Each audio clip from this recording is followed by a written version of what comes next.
Hi, I'm Tyson Franklin, and welcome to this week's episode of the Podiatry Legends podcast. With me today is a podiatrist all the way from UK in London, Hiren Patel, and he's the owner of Flawless Feet Podiatry and Laser Clinic. He has 4 locations in London, and today we're going to talk about technology in podiatry, which I think is a very, very sexy subject.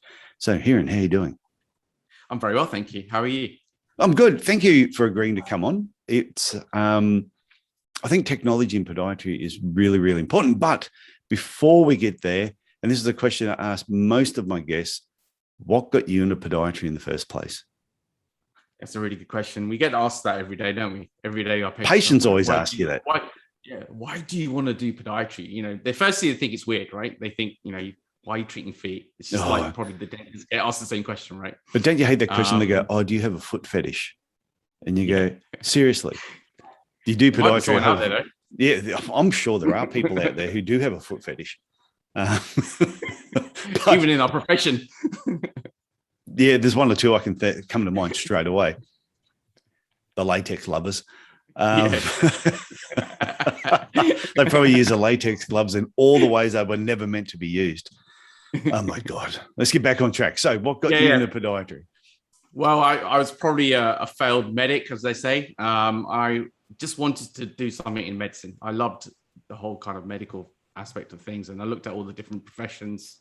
Why? What was it about the medical aspect of stuff that sparked your interest? Was it just science in general?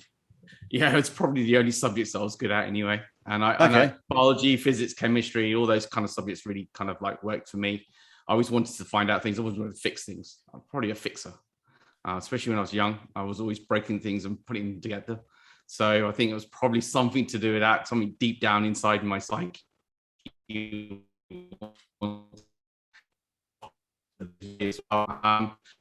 found medicine really interesting. I found whole aspect. Oh, we're breaking up a little bit. I think that helped. Yeah, we're breaking up a fraction. Hang on, I'm just gonna do something. So we just had a little bit of a hiccup there with the internet connection. So you were talking about why you chose podiatry. What got you into it in the first place? So I looked at all the different professions out there when I was 16, 17, when I was really choosing what we wanted to do. I looked at optometry, dentistry, medicine, all the usual ones. But I actually came across a sheet of paper which used to do the rounds in the podiatry section in chiropody, or they used to call it chiropody at the time still, didn't they? Yeah. But I did a podiatry degree. And so there was podiatry in the middle, and then there's all these arrows coming off it, all the different specialisms you could do. I didn't realize feet had so many different types of specialisms. So there was the surgical aspect at that time. There was sports medicine. There was biomechanics. There was gait analysis. All these little things that came into specialisms within our own field. There was forensic podiatry that was coming in at that time as well. There was all sorts of funny, different things that I never thought existed in the podiatry field. And I thought, you know what? This is a growing profession. This is something that's starting off. It's still quite small. And I reckon this profession will just move on. And to be honest, I think you're right. Exactly what's happening. That's exactly what happened. So I knew it was a growing field. I knew it's something that there isn't enough people doing as well. And I just became really fascinated with looking after feet. It was a weird thing, but there's nothing totally weird. It's feet, do I? I mean, you don't really, when they put that foot in front of you and they're describing a problem, you don't really sit there and take a step back and go, "Oh my God, I'm looking at feet." What's funny, when you're talking about the scope of podiatry, though, I didn't realize the scope of podiatry was as big as what it was until I actually started doing this podcast. Because I have so many guests on there doing so many really cool things, and we've got interests in so many different areas, that I look at it now and I'm going, my God, if I was a student listening to these podcasts, and I would just be bouncing off the walls, couldn't wait to get out of university and just get my teeth into it, work somewhere really cool first, and then start doing my own thing. Yeah, I think that's where podiatry is changing now. I think we're not, I used to call it a joke profession. I think everyone used to make jokes of us, but I don't. I think that they are taking us really seriously now. I think people out there are understanding what we do as a profession. they're respecting it as well, which is even more important. It'll keep improving too. Yeah, absolutely. And I could tell from my friends, my friends used to take the mick out of me when I was younger, when I started off going, oh my God, you're looking at feet and doing this, that, and the other. But they see what we've achieved now. And, not just me, and a lot of my colleagues who I describe them to what they're doing and stuff. And they're going, wow, that's pretty impressive. And, you can go from there or all the way up there in podiatry. You've got to take it how you want. You can step up as much as you want. You can do what you want. And that was the other thing that really got me into podiatry, is the fact that I had choices. I actually had a choice of where I wanted to go and how I wanted to do it, whether I wanted to go down the NHS route or I wanted to go down private route, or even within the private route or in the NHS route, you can specialize in different things, diabetes, sports medicine, all the different types of things that you and I might get really excited about. I mean, when I was a student, I always wanted to do surgical. I wanted to become a pod surgeon. I thought, well, if I'm going to go there, I'm going to go all the way to the top as such. But it didn't quite work out that way. But I'm really happy doing what I'm doing. To be honest, I look back at it and go, I love what I do. And it comes out every day. And the moment I stop loving what I do is the day when I stop. And it is weird, isn't it? Because there'll be a point where you sit there and go, well, I can't do this. I think everyone at some stage in the career, like I went through that. There were multiple times over my career I went, well, I could just get out of podiatry and just go and do something else. But when I looked around at all the other things that were around me that I could do at the time, or if I went back to university and did more study, I went, I think I'd be in exactly the same position a couple of years later. I'd just be back in the same rut, just wearing a different hat. So then I started to dig in podiatry a little bit more, going, what do I love about podiatry? And when I do my marketing workshops, it's a beginning part of all my marketing workshops and a lot of my talks is all going through these 5 stages that you go through in your career. And the 5th stage, which is the 4th stage, which is the most important, is becoming a happy podiatrist. Yeah. It's only once you become a happy podiatrist can you then move on to having a thriving podiatry business or career. You've got to find that happy place. If you don't show that passion in what you do, people don't see it. When you're faced up with a patient, and if you're just not associating with them in any kind of way, you're just doing it for the hell of it, they can tell, can't they? People definitely. Can tell how you can do it, how you do it. In my clinic, we have 3 things. We talk about being silly, being honest, and being kind. And those are the 3 things that we do best in our clinic. And so that people, when they come in, what do you mean by being silly? What do you mean by being silly? It's stupid, isn't it? Because at the end of the day, when people come in, they're either very, they don't know what we're going to do to them first. They're worried. There's that little bit of anxiety, but just cracking a little joke at the beginning, it just cuts the ice. It gets people really relaxed. And then when they come in, because they know a lot of the problems they have, they're either very embarrassing, they are causing them a lot of pain. And those things do make people feel really, really weird. And so trying to make a little bit lightheartedness about what we're trying to do or what we're going to do for them really makes them into a really comfortable position. That's the way I do it. That's my way of doing treating. Yeah, I agree. I used to joke around with patients all the time and say simple things like, oh, well, it could, whatever their problem was, well, it could be worse. And they go, how could it be worse? I said, could be happening to me. Yeah. And they would laugh. The majority of, and if a patient didn't laugh at that, then straight away they gave me an indication, don't mess around anymore, Tyson, just be serious. But I reckon 99% of patients would laugh. When I explain a treatment plan to them, I go, this is not the cheapest process of all, but it's cheaper than going to the dentist. Yep. Or ever seeing a lawyer. They would laugh. So it put it in perspective of what I'm about to explain could be a lot worse financially if you were seeing a dentist. So I agree. Having a little bit of fun with your patients makes work more fun too. Yeah, it's one of our major values in our clinic. And even with the clinicians, like all my team that we have, if you don't have a laugh in clinic, you're just never going to be a very happy bunch. And people see it when they come in. They love to see a really happy place because they know that they're going to get great treatment here as well. And, most of the time, I'm hoping 99% at least of the time, they go out quite happy. You're always going to get that 1%. That's just how it is. That's part of your team culture then, that when people walk in, you would only employ receptionists at the front that have that mannerism and that friendly smile, and they're greeted really well. So you would have a whole system around your greeting. then every podiatrist that works in your clinics would have to, because if people are just listening to the audio, not watching the video, you have a very friendly face. Thank you. Whereas you don't look like you've been weaned on vinegar or anything like that. Whereas, you walk into some like medical centers and you'll see the receptionist and she'll pull the glasses down, she'll peer over the top and she'll say, "Doctor will be with you soon." And you go, "Oh my God." Look like someone that, she used to work for Dracula, but has now moved on and is working in the daylight. I can see how that would be a really important culture right through your whole practice.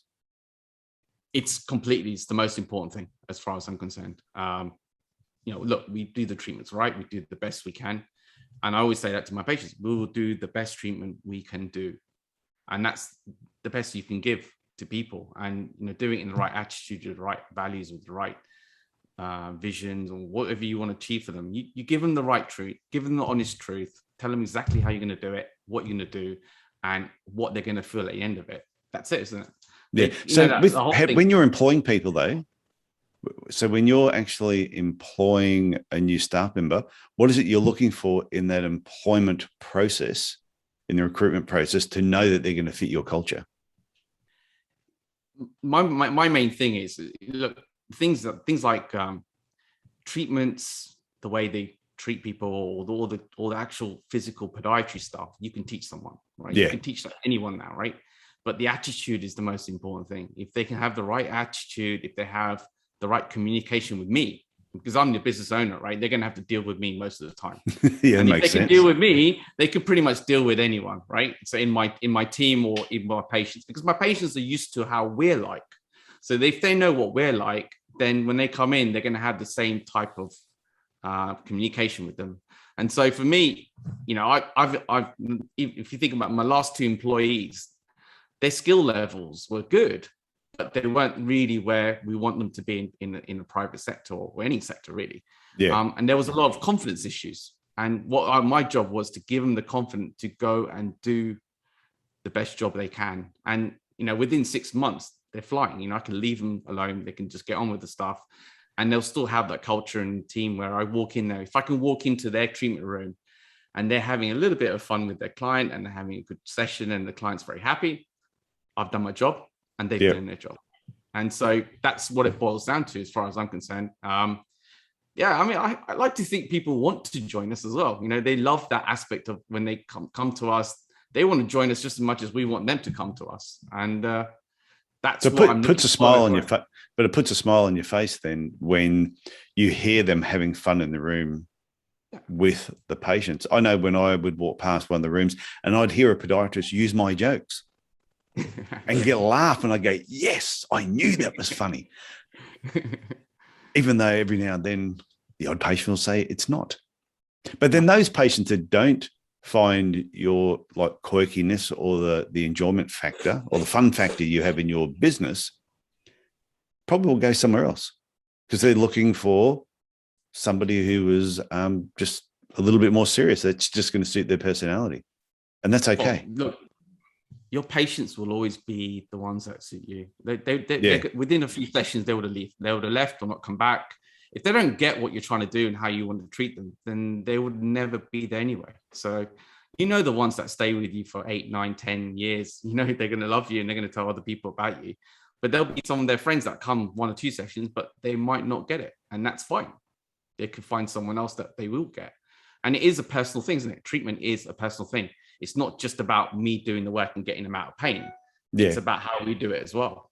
What do you do if you have what do you do if you have a grumpy patient? Like you get a patient that comes in there, you're being fun, everything's great, and they come in and they're just not fun patients. They've just been dragged behind the car when they came in. They're miserable, but they also don't want to leave. But how do you deal with that? You got to find out what interests them. You need to ask the certain questions that you drag out something they're interested in. And it could be they've gone on a holiday or they like to, I don't know, bird watch, or they like to train watch or whatever they want to do, right? Torture animals.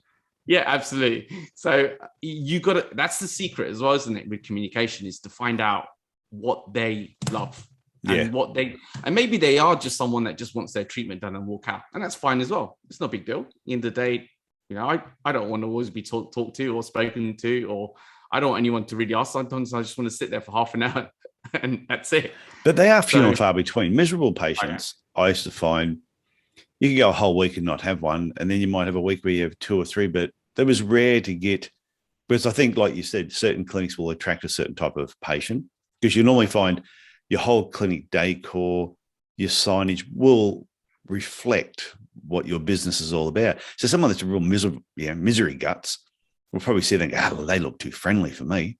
I'm going to go to the one down the road that's in that little dark arcade with the wood grain walls and only one light working that is suited to my personality.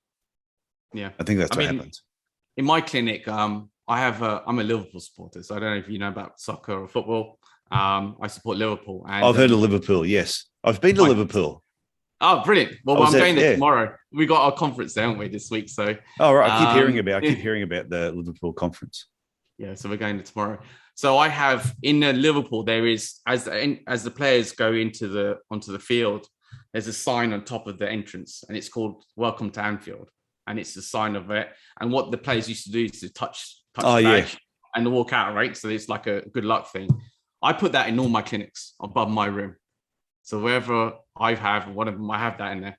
And just that alone creates the most banter you'll ever have, because obviously my clinics are not always in Liverpool. None of them are in Liverpool, but they all support different teams. So when they come in, they look at it and go, "Oh, you're a Liverpool supporter." And then that's where the conversation starts. So it's like putting things in your room that just makes people think about it. Today I had 2 people idea. Just talk about it. And they're like, "Oh, you're a Liverpool supporter." And I go, "Yeah, I'm a big Liverpool supporter." And so it's small things that, even in your clinic, have those things that reflect your personality, things that you love. You never know 100%. What works. Yep. You never know what works. I mean, I could see at the back your virtual background, I could see the kind of things that you love. I could see the fun bit about the feet in the back of the background with the big colorful picture. Yeah, that one exactly. It's the same as here. Like at my desk here, my water bottle. Yeah, cool. Which is a big minion that I picked up at Universal Studios. And when you got it, it came with Coke, but then you could take it in the next day. So we were there for a couple of days. And so the next day I took it in, had rum and Coke in it, which made for a very, very good day. But it is, I've got superheroes in my office of different things. And that my clinic was actually, each consultation room was themed with different superheroes. So we had the Superman room, Spider-Man room. My actual office had the Invisible Man on there because no one ever saw me. My wife's office was Wonder Woman. We had the Bat Cave was the staff room, and on our bathroom door, the toilet, it had Thor's hammer, the God of Thunder, because we thought that really suited what that room was all about. But patients had fun with it. Yeah. And we would have a little bit of a laugh, and then occasionally the odd patient would bring in something if they were on holidays. "Oh, I saw this thing. It'd suit your Superman room." You go, "Cool." So, and that adds to the personality of the clinic. Absolutely. I mean, I have a shelf here just above me. I've got lots of awards and golfing trophies and stuff. But the one thing they always talk about, I've got this can of baked beans on it. My wife bought. There was a way where you can put your name on the can of baked beans. So it says beans means Hiren. That's the only, they forget all the awards, all the trophies. That's the only thing they want to ask about is, where did you get the can of baked beans from with your name on it? So it's really funny what you put in there, and it's what draws people's attention is really hilarious. You think, why are they not asking about the award I did, or something like that? Yeah. They want to have fun with the kind of baked beans. So it's really, really interesting what you put in your clinic and what people notice more than anything else. I know we were going to talk about technology. I know we were going to talk about technology, but this is so much better. I know. I love it. This is so much better than talking about technology. And so if anyone's tuning in, we will get to the technology side of things, but what we're talking about now is so much more important than the technology in podiatry. So I'm going to have to rework the title and come up with something that it's not just about the technology in podiatry. Oh, there we go. It's not all about the technology in podiatry, which will make people go, "Ooh." So we're going to talk about technology, but other things. So I think what you what you mentioned then about it's conversation topics. I had a podiatrist at work with me, and I was over at his house, and we were going through this box, and there was a trophy in there. And on the trophy was a golf ball. I said, what's this all about? He goes, oh, I got a hole in one at the Royal Melbourne golf course. And I went, and this is in a box. Why is this not on your desk in the consult at the podiatry clinic? He goes, oh, people just think I'm showing off. I went, yeah, because every patient will ask you, what's the golf ball all about? I said, oh, I got a hole in one at Royal Melbourne.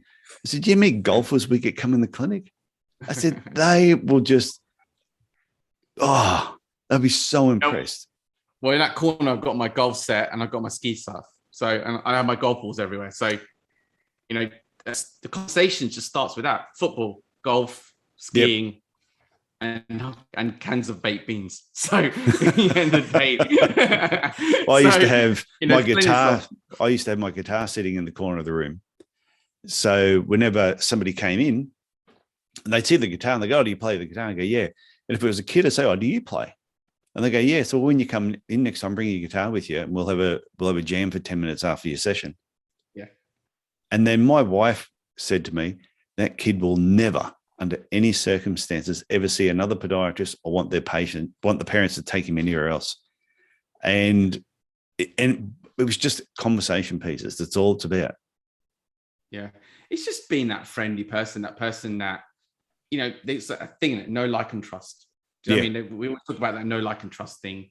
Let them get to know you, they'll trust you, and they'll like you, and they'll stay for you forever. They'll send their parents, they'll send their cousins, they'll send their brothers and sisters. And the reality is, this is not made up. This is genuinely how, I can only talk about myself. This is genuinely how I am. And just how I speak to you, I speak to my patients in the same way. Before I pressed record, you swore a bit more, but I did swear. Well, talking about, when we get onto the technology, some of the technology hurts, right? So we don't have we have a no swearing rule. We don't have that in our clinic. You can swear as much as you want in my clinic. It doesn't make it but I think we're in an interesting profession though, but we have an opportunity to really connect and communicate with their patients. Whereas you walk into a dental clinic, and then they won't ask you anything until there's 4 instruments in your mouth, a suction thing, and 2 hands. And they go, how was your day? You sound like Scooby-Doo talking. Yeah, exactly. But it's hard you can't have that conversation with the dentist. Your chiropractor, bang, bang, you're in and out usually so fast with the multiple rooms.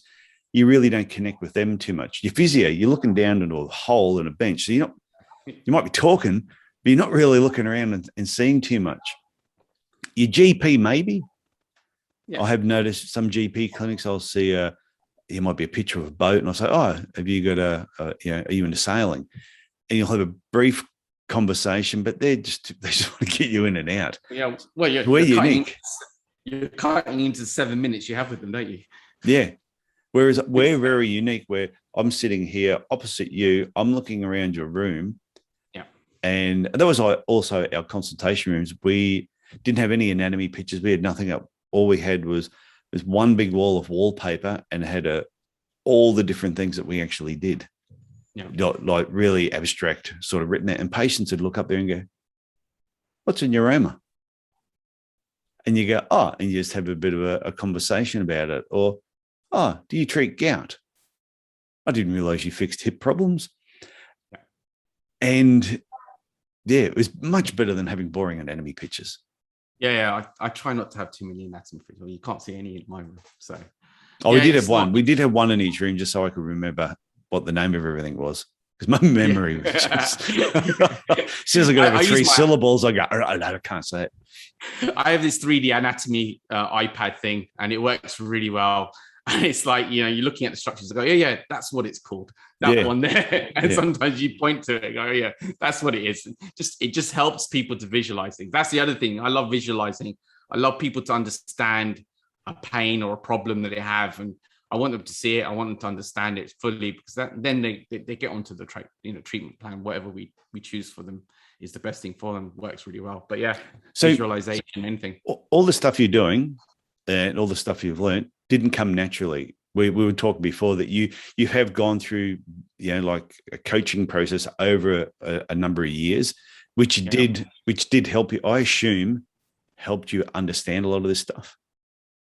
Yeah, I mean, the way you are, it's the way you are. Yeah. Your characters and all that, you can't change that. But having said that, how do you use that for your advantage or to the advantage to your clinic, and how do you grow your business from that?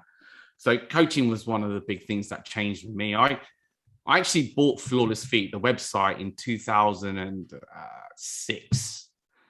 I didn't actually do anything apart from I started in NHS. I did a few home visits and I did a few nursing homes, and it got bigger and bigger and bigger to the point where I was working full time in the NHS. And by the time I finished, I was only doing one day in the NHS because I was so busy with all the other stuff.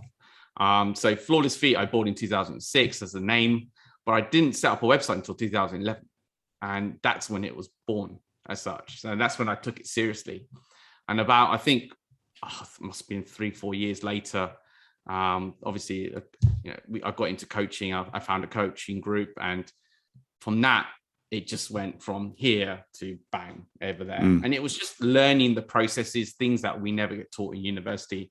I'm sure you've had many conversations about how, in our day, nothing was ever taught about business. We just tucked into NHS, all that. But even in our profession, I go back, I've been around 30 plus years, and not so long ago, if you ever mentioned business at a podiatry conference, you were the devil.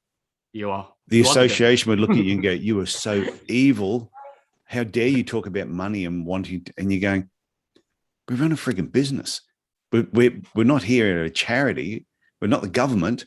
It's I need to make a profit to pay wages." And it used to just be a dirty word, but now the last 10 years, people are really starting to understand that a podiatry business is no different to any other business. We have expenses, we have revenue, we have profit. And you know what? If you have a lot of it, good.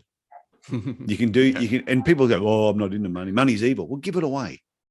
Give it to charity. They'll appreciate it if you don't want it yourself. But give it to me. I don't mind. Yeah, give it to me. Yeah. I know lots of things to do with it. I take donations. Yeah, I have no problems at all. But one thing, just go back a step, but you said when the coaching helped you find your personality, which I think is great. I think it's important for people, if you don't have a real jovial, outgoing personality, that's fine. Build the clinic around that, because I don't think you should try and be jovial and funny if you're not. And it's like me trying to be a lot more serious would be really hard. And there's patients that are going to suit every personality type. Yeah, I mean, look, I've got many friends in podiatry. Not anyone's like me. I'm not anything like them. We all have like little bits of personality in different ways. And you'll go to their clinics and, they're still super busy, aren't they? They're not exactly no clients. I mean, just because they're not happy people or just, jovial people. Obviously they're happy. They're all happy. And it's got nothing to do with that. It's just the way our clinic is. And I can only talk about my clinic and how we do it in what we do at Flawless Feet. It's as simple as that. You can't, the values are different. We did a values exercise recently and everyone wrote down their top 10 values in their clinics or what they feel there is. If you looked at all 10 people there, every one of us had different number 1s to 10, right? There might be some similarities here and there, but they wouldn't be in the same spot, maybe fun was my number 1. And number 10 would be, vision, or I don't know what it is. Kind of, like that. I don't know. It's different for different people, isn't it? At the end of the day, you can't make that, and there's nothing wrong with that. There's absolutely nothing wrong with that. I think it's important to be different. Well, I do that in the 12-week. Yeah, in the 12-week reboot, the first session we go on about is teamwork, and one of the things is identifying, what are the top 3 values for each of your team members. And there's got to be some correlation between them all. There's got to be something that matches to make you all get along, and you can't have values that are completely opposite. Like if your value was, say, quality, for example, but another person's value was money, and all of a sudden they're putting out dodgy work but making a lot of money, would absolutely drive you nuts, because you think, okay, I like the money, but quality and professionalism is so important to me. I don't care how much money you make in the clinic. You've got to lift your quality up, make less and have better quality. And that's where sometimes people will clash. Yeah, absolutely. I completely agree with you there. You can turn over as much as you want, but if you're not giving that quality, those people are not going to come back, and they're not going to tell other people about it. And then your reputation. I mean, for me, reputation is massive. Why does Flawless Feet do what it does, and why is it expanding? Why are we getting people come through our doors? It's because our reputation is the thing that's been attacked throughout this. It's not about how much money is in my bank account. No one knows that. No one cares about that, really. But it's about your reputation, and that's what will make your business or make or break it, really. You can, we all know one or two bad reviews can break your clinic, literally. There are some really amazing reviews out there where, for me, it doesn't matter if someone writes a bad review, it wouldn't bother me. But however, there are some people that thrive on that. That's it. They stress about it really badly. So, you're never going to get 100% successfully happy clinic. It just doesn't exist. There are always someone that doesn't understand what you're doing, how you're doing it, and why you're doing it. A simple example is orthotics. You give an orthotic, it doesn't quite work out the way it does, and they'll find every excuse to say it's rubbish and they want their money back. And it causes all sorts of dire issues going forwards. It's simple as that. It could be taking the corn out, and it grew back within 3 weeks. It's not your fault. You took the corn out. But the fact is that patient didn't understand why he or she was getting the corn in the first place. So that's where we're now changing. I talk to my team. I say, look, the number one thing you need to do is explain why they're getting it in the first place. If you don't do that, then that person, yes, will be really happy that you've taken them out of pain, but they're not going to be happy in 6 weeks or 4 weeks because that corn's come back again, because their expectation was to come in, cut it out, and never have it again. Yeah, so and that's happened. That you hear that a lot. My wife is actually where she works at the moment. One of the ladies she works with has got a corn in her foot and it's killing her. And my wife said, "When are you going to see a podiatrist?" And she said, "Oh, I went and saw one, but it came back." Yeah, exactly. And she went, "Well, duh, yes, it does. It does come back if you don't treat the underlying problem." She goes, "Oh, I don't know what you're talking about. They didn't tell me anything about the underlying problem." So once again, that's if it's a breakdown in communication between the podiatrist and the patient. And this is when on episode 179, when Jonathan Small was on, and we were talking about the good, the bad, and the ugly of podiatry. Yep. And he said, one thing that really stood out to me that he said was, we learn all these skills.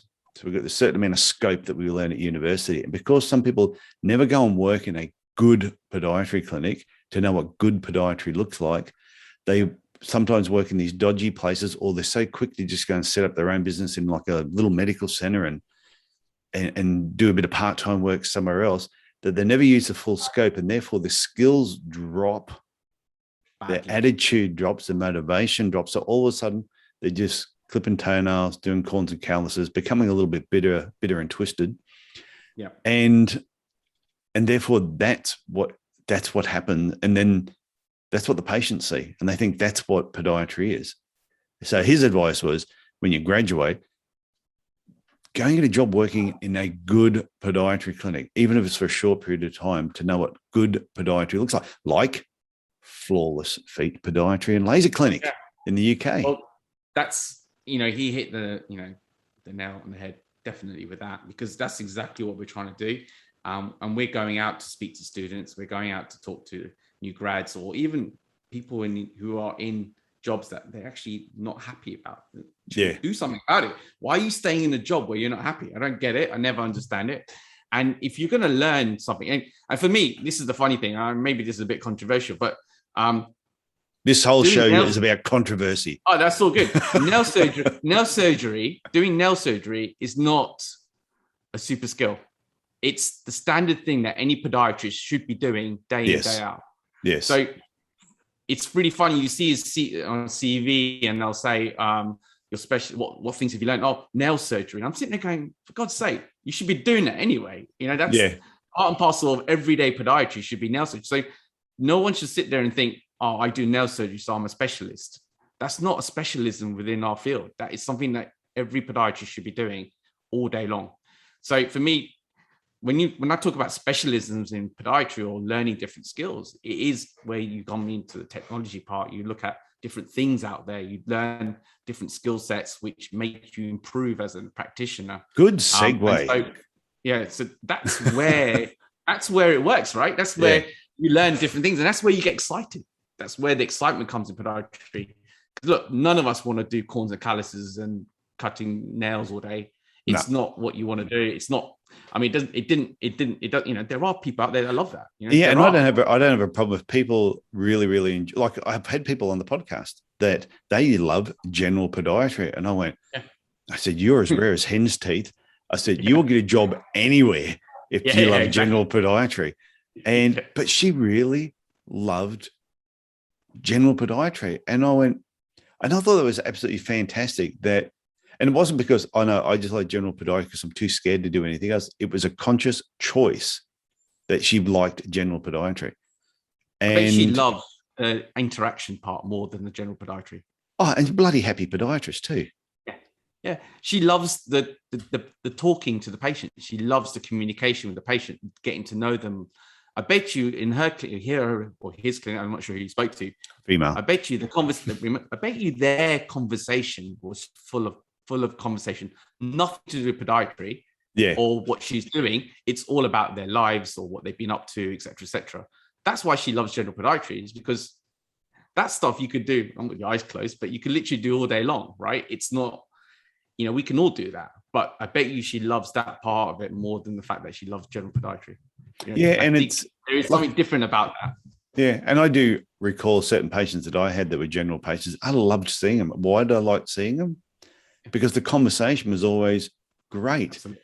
And Absolutely. I always said, I could see patients like this all day, every day, if this was the type of patient I was doing general work on. But because they weren't all like that, and it would drive me nuts. I go, damn it, no, I need to do something else. So that was a good segue that you mentioned before about getting into technology, and it's learning these extra skills and touching all the new toys when they're coming out, whether it's at conferences, whether you've got them in your clinic or not. It's being aware that they're there is what can make podiatry more fun and exciting once you've got all your basic skills done. So you've got, you told me 16 lasers, you've got shockwave, you've got ultrasound, you've got all the toys. I've got everything. I've got all the toys. So when did you get your first toy? What was the first toy and why did you get it? What was the thinking behind it? 12 years ago, I bought that machine there. Not that particular one. I've got 3 others since then. It's called the S30 Podiatry. It was the lasers for fungal nails. A very controversial subject in our field again. You know, everyone thinks it doesn't work. Usually the ones that have never used one will probably say that.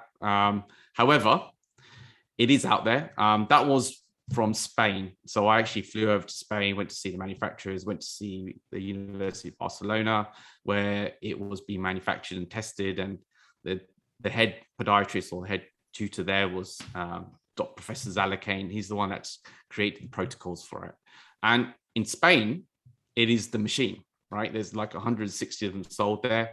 It's all over Spain. So just like how we have other machines in this country, I think we have other things like lunulas and stuff like that here where it's quite popular. In Spain, it's all about the Podiatry. So I kind of brought it over with a gentleman called Jonathan. So me and him went over there and kind of got the first ones over here. And I've just been addicted ever since, to be honest. It helped my mindset in many ways because obviously, you know, lasers are not cheap.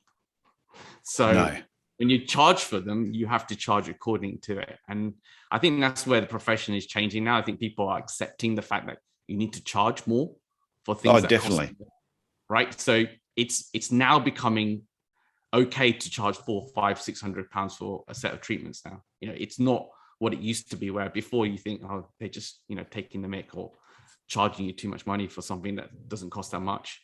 And so, you know, with the advent of, you know, Swift and MLS lasers and, you know, shockwave therapy, all these things, you know, these are all 12, 15, 10,000 pound machines. They're not cheap. You know, for anyone. You can't just go off the street and buy one. So, you're investing in that technology. So you've got to make use of it. You've got to make use of it. You're going to do the best you can with it. And so I did the first one. It proved to be super. I loved it. Every day used to get lots of inquiries, because in London, there wasn't many people that did it. There was a couple of people in Harley Street. There was a couple of people just randomly around London that used to do it. So I kind of just set out to do it as well as I could. I learned that investing in something suddenly gave me the returns, because, the bank account started going up because I was charging the right fees. And also that helped me to reinvest. I can't buy 16 pieces of equipment without, reinvesting my money. I don't have an endless stream that you can just sit there looking at it. So you have to keep reinvesting. You've got to stay with the crow. You need to find out what's out there, what's going to help me achieve the best outcome for my patient. And so I went down the route of technology. I wanted to go down the technology route. And it's proven to be the best thing I've ever done. It's got my clinic specialist. It's become a specialist now. I've literally become a specialist in what I do and how we do it. And so there is a trust factor. Patients come in, we'll give them the solutions. We give them all the solutions. We don't just give them the stuff that we specialize in. I tell them about, terbinafine tablets. We'll tell them about, using the creams, using things, the paints, all the usual stuff that go out there. But, people choose to use the technology as part of what they do, because they think, okay, well, I've tried all this. I want to try something different. And this gentleman's saying that it could work. And that's why we do what we do. And it works every day, all day. It's driven my business from here to there. It's incredible. I love it. And that's why I keep investing. I spend money every year on something, and I love doing it. And I just think it's the way forward. I think that's what gets patients through the door as well, because you're doing something different. So for somebody sitting on the fence and they've got a clinic that's going pretty well, and they were thinking about getting some new equipment for their practice, what would be the first piece of technology that you would say that is a must-have item? I'm going to be biased. I'll say my S30 Podiatry, because it's a multi. So can you say that slower? S30 Podiatry. Okay, there we go. Just for the people that are hearing impaired, like myself, who find it hard when people talk too fast. The S30 Podiatry is the machine I'll go, because it's multifunctional. It does verrucas, onychomycosis, as well as actually corns. I do corns with them, believe it or not. So there's a way of doing that. And it does the low level function as well. So okay. You don't need to buy 3 pieces of equipment to do the same thing. You can have this one as a starting point, and that will do pretty much everything. And it will do it very well, by the way. It does it very, very well. I've also got a shockwave machine, Lunula, MLS. What else? We've got Swifts. We've got 3 Swifts as well in all our clinics. So it's we've gone down that route. If I'm going to go down something, I'm going to go full well, and I'm just going to go all the way in there, get the right equipment, do the right things, so that we can treat everyone, any clinic that you can go to. That was the biggest problem. You can't spend hundreds of thousands of pounds of equipment straight away. You have to build it slowly. It doesn't happen overnight. Start with one. You'll get the returns, reinvest, and do it again. And the reality is your staff will love you for it, because firstly, they've got more options and they're learning every day. They're learning about new different treatments. And remember, what's the most important thing that gets people happy? The staff love results. Oh, Does that make sense? So you're never going to encourage your staff more than a good result. So when you give them a new piece of equipment and they've had this patient with a verruca that hasn't shifted for X amount of time, then you do a laser or you do a Swift on it and it goes away. Firstly, they're like, wow, this is brilliant. And why do we all treat? We treat people. Why are we podiatrists? We love treating. We love getting outcomes, and we try and getting our patients out of pain. It's a certain feeling you get, isn't it? Yeah. And so technology helps me to achieve that, and that's the way I've gone down the route, and I love it. So what percentage of your work would be, say, just general cut and come again, to say sports related, to patients that are using your technology, just on average? On average, I reckon about 60% are using technology. Okay. And we're getting 40% are doing general. It's changes obviously all the time, but generally we're doing more technology now than we ever have. So it's like that saying, if you build it, they will come. Absolutely. I don't know if you've seen that movie at all. Have you seen that movie, Field of Dreams? So if people haven't seen Field of Dreams, that won't make any sense. But if you build it, they will come. Yeah. Is that the basketball, the baseball one, right? Baseball one, yeah, baseball movie. That's the one. Yeah, I watched that one. Where he's on the cornfield, and also, have you seen the? There's this movie called Last Train to Moscow with Billy Crystal, and he all of a sudden you see him in this cornfield, and it says, "If you go, take a jacket," and he's looking around, going, "Who said that?" And he goes, "If you go, take a jacket." Anyway, you see him walk out of the cornfield, but he's just in the backyard of his house in Hollywood. For some reason, there's a cornfield in his backyard. So he's taking the piss out of Field of Dreams. He gets in the house. He says to his wife, heard this voice, "If you go, take a jacket." He goes, "I think I know what it means." She says, "What?" And the wall had just come down in Russia. He said, and his background was Russia. He said, "What they're saying is I need to go to Russia to do a comedy tour. And because Russia is cold, if you go, take a jacket." So yeah, that had absolutely nothing to do with what we were talking about, but it was just a funny story. So so you're saying that piece of equipment you mentioned, that would be the first toy that you would assume, or technology, podiatry, or some form of laser for treating fungal nails? Yeah. Well, what is it you enjoy treating? That's the first question you should ask yourself. Forget what's out there. Firstly, find out what you love treating. And, if you've got your clinic that loves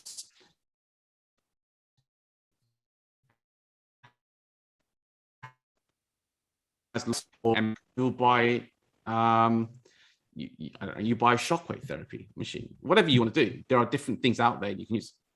So depending on what you really like doing should be what the equipment you sort of go and head down. So there's no point getting a laser machine for treating fungal nails if you hardly have any general patients and you don't like treating fungal nails. Yeah, why would you? It's a waste of money. It's a waste of a lot of money. Treat what you love treating and go out and find a piece of equipment that's going to suit you. Not everyone loves it. I know lots of people have sold their machines. They've spent 10 grand on a machine. It just didn't work for them, and that's fine. That's fine. It's not a problem. Just go find something that works. There are plenty of pieces of equipment out there that works for people. It could be, I today had a conversation about fits insoles. The pressure plate, you walk on it, and it does all the manufacturing and such on there. Shows you all the bits and pieces you can do. And I found that quite interesting. The fact that makes my life easier and will probably make my patients and my staff's life easier as well. So, we're always looking at things that's going to make an improvement in what we do. And if technology is helping us, then why not? I just think it's the way to go. It also makes your clinic different to what's out there. You got to remember that, right? People have a choice of where they go, right? Everyone has a choice. What is it that's going to make your clinic stand out more than someone else? It's options. People like options. People want to know what else is out there because Dr. Google will tell them all that anyway. So go find us somewhere that's going. Dr. Google, tells you everything. So the reality is, try and make yourself a little bit more open about what you can treat and how you do it, and therefore, you as a practitioner also has good options to help give people. You can go down the conservative route, or you can give them another solution that's going to be different. And if anything, more effective. So the reality is, you do what you love. Don't do it just because it's someone that your friends bought a machine. Don't do that, because that'll be the waste of money. Yeah, and don't do it. And don't do it just for the money. No, don't do it. Well, I don't know. You can do it for the money. You can do it for the money. But I know people who are right into sports and athletes and doing running assessments, and that's like their passion. But then they'll spend the smallest amount on the cheapest ass treadmill and ram it in a corner. Yeah. And they try and say, "Oh, this is where we do our running assessments." And I go, "That's crap." Okay, if that's something you really love doing, then spend the money and get a decent treadmill and get the decent cameras and do it from different angles and really show that you're different to every other podiatrist in your area when it comes to doing the running assessments, and then market the shit out of it. That is your thing. Whereas I've seen podiatrists spend a shitload of money setting up a whole treadmill running analysis, and then they keep it a secret. I know. They don't want to tell anyone they've got it. Oh, they'll just see it when they come in. Well, they're not going to come in if they don't know it's there. Are they scared to use it? That would be the first question. I think that's what happens. Yeah, they commit to something and then they go, oh, wow, this is actually more difficult than I thought. And then it just sits there, gathers dust. Eventually a sheet gets thrown over it. Yeah. And everyone just forgets about it. I've got an Optigate system hidden behind there. It's just in the box still. It's like a 4,000-pound machine. I put on the treadmill, I put it on, I looked at the computer and I had no clue what the hell it's going to be. And, after that was the end. I was never going to use it again. Yeah, so the reality is back to my iPad and just filming it. It's easier. So that's what I tell them. I used to do a talk on like preparing for technology. I haven't done it for ages. And it was really, before you even get a piece of equipment, is sitting down, like you said, does it fit your clinic? Does it fit the ideal patient? Is this the direction your clinic wants to go? And if it ticks all the boxes and says, yes, yes, yes, yes, then you go, okay, now look at all the options of that particular type of equipment. Who are the suppliers? Look at the different types. You go, okay, that's the one I want. That's the budget. Then before you even order it, work out how are you going to market this to your patients, to the community, have that game plan all done up. Once you've got that all done, then go and buy the equipment. But don't buy it until you've got everything else in place first, because there's no point. Say a shockwave arrives, lands in your clinic, and you go, now what do we do with it? Because then it's too late. Yeah, exactly. And that's the clinic that has about maybe 3 people that come in every 2 weeks for a sports injury. Yeah. Why would you have a routine clinic and then buy a shockwave? It doesn't make sense. You're not marketing to that type of person. That type of person is clearly not coming to your clinic.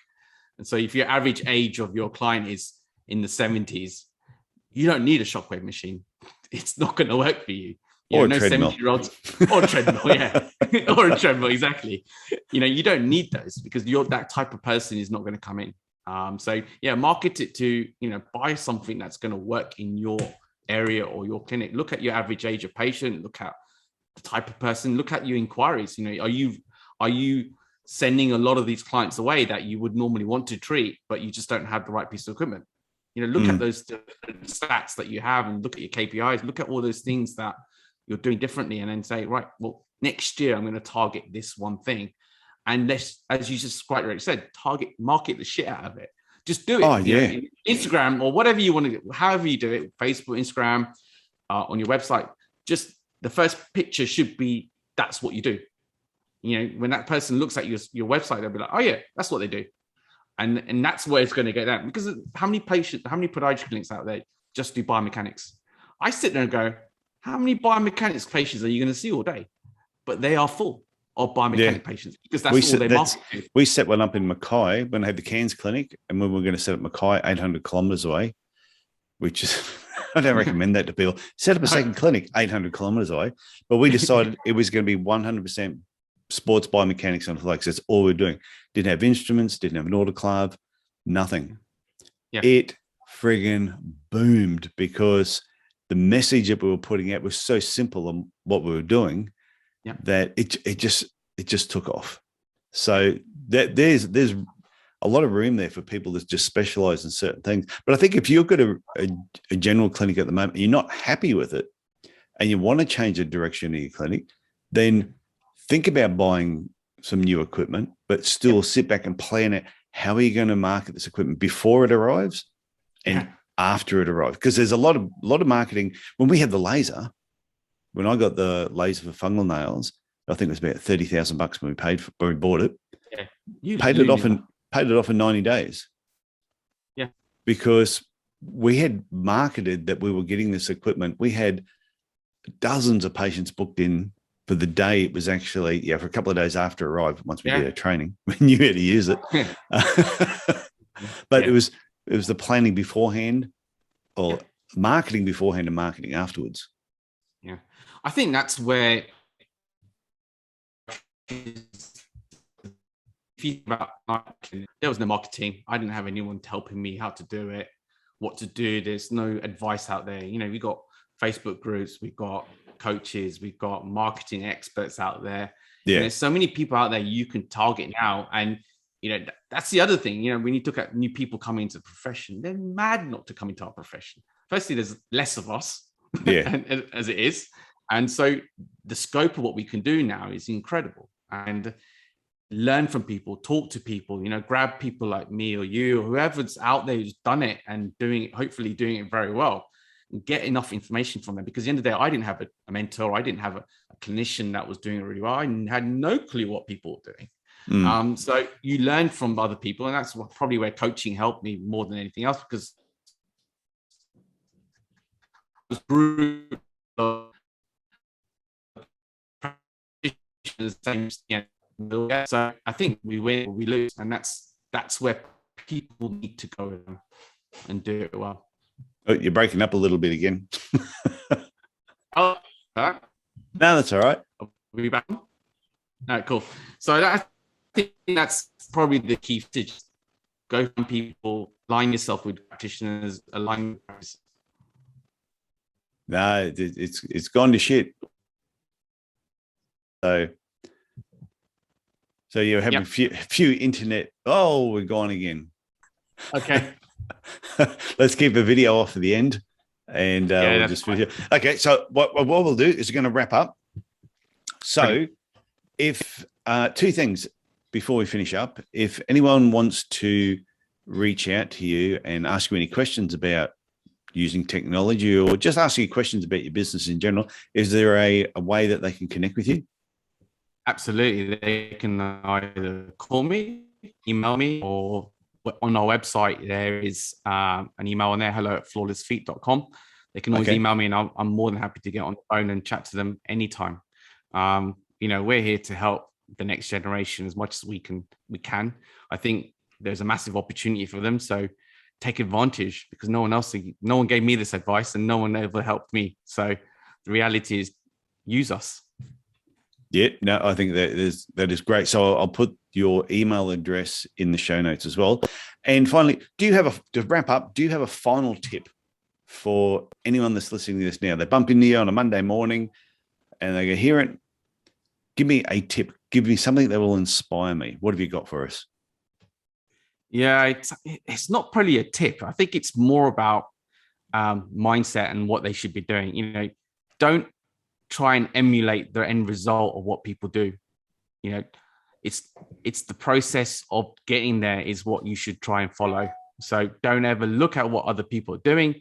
Just start from the beginning and work your way up. Time and commitment are the things that will get you to where you want to be successful.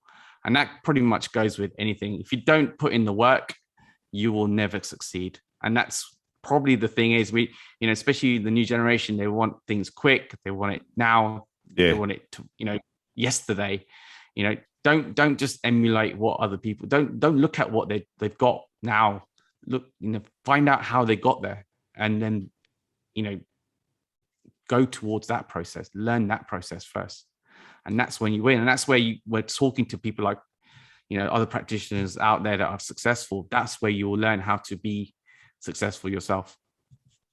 That is really, really, really good advice. And I do think some new graduates coming at 1-2 years, and they look at podiatrists that have been at 10 or 15 years, and they look at success or the car they may be driving, the holidays they're posting. Yeah. And they think, oh, I want that in another 2 years, but they don't realize, well, it didn't happen overnight. It takes time and effort to actually build up to what they're doing. So don't be fooled that some people are just geniuses and it all just fell into place. Yeah. People see the end result.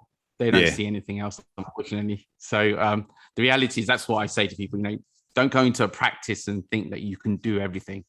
Learn from people, be a little bit humble and learn from people and learn to do the basics well. And then you can go on to doing all the other cool stuff, and you'll do them even better. Yeah, no, I reckon that's perfect. So I'm going to put my video back on for a sec. So, Hiren, I want to thank you for coming. I want to thank you for coming on the Podiatry Legends podcast, sharing your knowledge. And like I said, talking about all the stuff we did before we even touched on just the technology part for a little bit. Yeah, was absolutely fantastic. I just want to, thank you for coming on and sharing part of your story and sharing everything that you've learned. Thank you very much. I appreciate it. And thanks for having me on. I really enjoyed it, actually. It's been great chatting to you about all the things that make me happy. It has been fun, hasn't it? I've really enjoyed this as well. So Yeah, thank you good. very much. Nice one, Tyson.